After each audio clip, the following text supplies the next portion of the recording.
तो इस वीडियो में हम लोग पूरी तरह से जानेंगे कि वॉच टाइमर जो है 3 वायर का उसका क्या काम होता है, उसको कैसे फाइंड करें कि उसमें जो 3 वायर होते हैं कौन सा जो होता है इनपुट का सप्लाई होता है, कौन से 2 वायर से आउटपुट का सप्लाई होता है जो कि रनिंग और हमारे स्टार्टिंग वायर से जाके जुड़ते हैं, जिसके कारण हमारा जो है कि मोटर लेफ्ट और राइट घूमता है। यहाँ पर यह वॉश मोटर है, वॉश मोटर ये हो गया, यहाँ पर ये कैपेसिटर हो गया, ये हमारा वॉच टाइमर है और यहाँ से हम लोग सप्लाई लेंगे।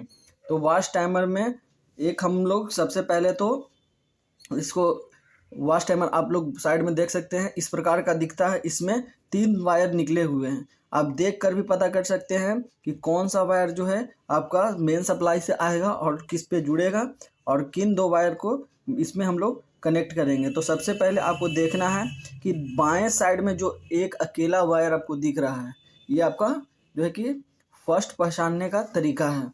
जो आपके बाएं साइड में एक वायर अकेला दिख रहा है, उस पर आप इनपुट का कोई भी सप्लाई फेज दें या फिर न्यूट्रल दें, उसको जो है कि आप कनेक्ट कर सकते हैं। और ये जो 2 एक साथ आपको दिख रहा है वायर, ये दोनों वायर में से किसी एक को रनिंग पर, किसी एक को जो है कि स्टार्टिंग पर कनेक्ट हमको कर लेना है। ये हो गया पहला तरीका विजुअली, यानी कि देख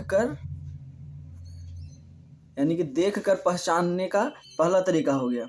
दूसरा तरीका है हमारा मल्टीमीटर के द्वारा कैसे हम लोग पता करें कि ये जो है हमारा कौन सा इनपुट का है कौन सा आउटपुट का। तो यहाँ पर हम लोग एक मल्टीमीटर का फिगर बना लेते हैं। ये हमारा मल्टीमीटर है, यहाँ पर इसका सिलेक्टर है, ये डिस्प्ले है, ठीक है। यहाँ पर मल्टीमीटर में एक ब्लैक वाला प्रोब है, तो ब्लैक या फिर रेड प्रोब किसी को भी एक वायर पर हम लोग फिक्स कर लेंगे। ये अभी पता नहीं है कि कौन सा इनपुट का है, किसी भी एक वायर पर फिक्स कर सकते हैं। इस पर भी आप फिक्स करते हैं, इस पर भी आप फिक्स करके छोड़ सकते हैं। उसके बाद आपको करना है कि दूसरे प्रोब को पारी पारी से जो है कि दोनों वायर पर आपको टच करके जो है कि चेक करना है कंटिन्यूटी। जब आपका जो टाइमर है ऑफ स्थिति में है, तो किसी भी वायर से किसी पर जो है कि आपका कंटिन्यूटी नहीं बजना चाहिए। और हम अब टाइमर को करेंगे ऑन के पोजीशन में। पहले क्या था, पहले ऑफ के पोजीशन में था तो किसी पर कंटिन्यूटी नहीं बता रहा था, और अब जो है कि ऑन के पोजीशन में आ गया है। तो आपका क्या होगा, अगर मान लीजिए कि ये वाला आपका सही में इनपुट का वायर होगा, यानी कि कॉमन अगर वायर होगा, तो क्या होगा कि कुछ सेकेंड इस पे बीप की आवाज़ आएगी, फिर रुकेगी, फिर इस पे बीप की आवाज़ आपको सुनाई देगी। तो इससे क्या पता चलेगा कि हमारा जो है कि ये इनपुट का है। अब मान लीजिए कि अगर इस पे अगर आप कॉमन का वायर टच कराते हैं, फिर आप इन दोनों को मोटर के लिए आप मानते हैं, तो इसमें क्या होगा कि आपको हो सकता है कि इस पे बीप की आवाज़ आए, इस पे नहीं बीप की आवाज़, इस पे बीप की आवाज़ आए, इस पे नहीं बीप की आवाज़ आए। सेम उसी प्रकार से आप इन दोनों को अगर मोटर के लिए मानते हैं, इसको कॉमन मानते हैं, तो इसमें भी वही स्थिति बनती है कि हो सकता है आपका जो है कि इस पे बीप की आवाज़ आए, इस पे, यानी कि जब आप कॉमन किसी वायर को मान रहे हैं तो उसके साथ जो 2 वायर है उन दोनों पर आपको रुक रुक कर कंटिन्यूटी बतानी चाहिए जब टाइमर आपका ऑन की अवस्था में है तब। और तीसरा तरीका है आपका जो सीरीज टेस्ट लैंप होता है। तो दूसरा तरीका हो गया मल्टीमीटर, तीसरा तरीका हो गया मल्टीमीटर, और दूसरा तरीका मल्टीमीटर, और तीसरा तरीका आपका हो गया सीरीज टेस्ट के द्वारा। सीरीज टेस्ट लैंप को भी सेम इसी प्रकार से आपको करना है। सीरीज टेस्ट लैंप का एक बल्ब को किसी एक वायर पर टच कर लेना है, उसके बाद आपको एक बार जो है कि पारी पारी से दोनों वायरों पर टच कराना है। उस स्थिति में जो है कि दोनों वायरों पर जिस पर कंटिन्यूटी बजेगी, यानी कंटिन्यूटी करने का मतलब है कि उस पर लाइट अगर जलेगी, तो इस स्थिति में हमारा जो है कि वो जो फिक्स वाला वायर है वो हमारा कॉमन का वायर हो जाएगा, और ये दोनों जो है मोटर के रनिंग और स्टार्टिंग के वायर हो जाएंगे।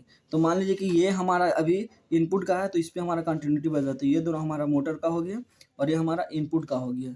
अब चौथा तरीका है डायरेक्ट विधि। डायरेक्ट आपको चला कर चेक करना है कि कैसे हमको पता चलेगा कि यही है। तो सबसे पहले आपको कैपेसिटर लगा लेना है रनिंग और स्टार्टिंग में कैपेसिटर लगा लिए हैं, और कॉमन पे डायरेक्ट ही हम न्यूट्रल दे देते हैं।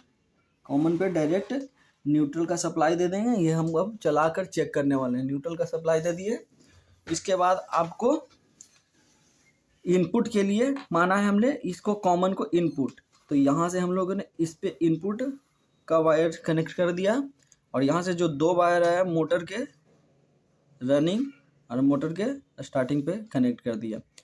इस स्थिति में क्या होगा कि मोटर हमारा अगर दोनों दिशा में घूमा तो हम मानेंगे कि ये हमारा कनेक्शन सही है, यानी कि ये इनपुट है और ये दोनों आउटपुट है।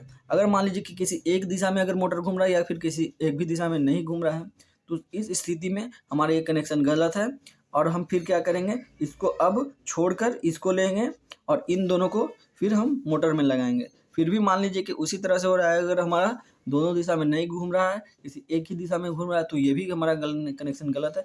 अब क्या करेंगे कि इसको फिर इनपुट सप्लाई देंगे और इन दोनों को हम लोग इसके साथ जोड़ेंगे।